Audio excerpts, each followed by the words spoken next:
আসসালামু আলাইকুম সবাইকে। কুকিং উইথ স্পেশাল মমে আপনাদের সবাইকে স্বাগতম। আজকে আমরা বানাবো অল্প উপকরণে ভীষণ মজাদার পটলের খোসার ভর্তা। যারা ঘরে সিম্পল রান্না করেন তাদের জন্য একদম পারফেক্ট। পটলের খোসার অনেক উপকারিতা রয়েছে। হজম শক্তি বাড়ায়।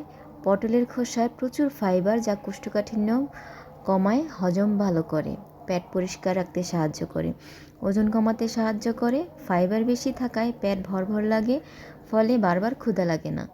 শরীরে টক্সিন বের করে। এতে থাকা অ্যান্টিঅক্সিডেন্ট শরীরে ক্ষতিকর টক্সিন বের করতে সাহায্য করে।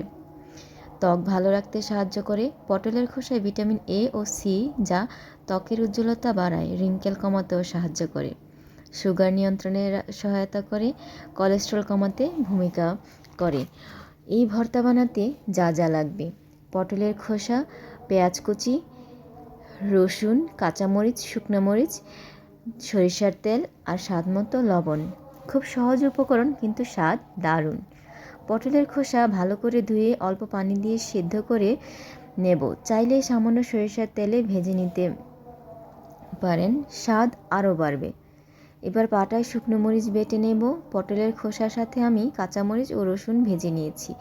তারপর সব একসাথে বেটে ভর্তা করে নেব। তৈরি মজাদার পটলের খোসার ভর্তা।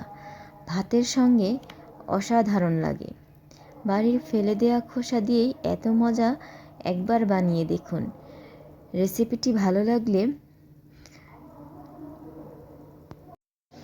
ভিডিওটিতে লাইক দিন, আর এমন সব সহজ রেসিপি পেতে চ্যানেলটিকে সাবস্ক্রাইব করে পাশে থাকুন। ধন্যবাদ সবাইকে।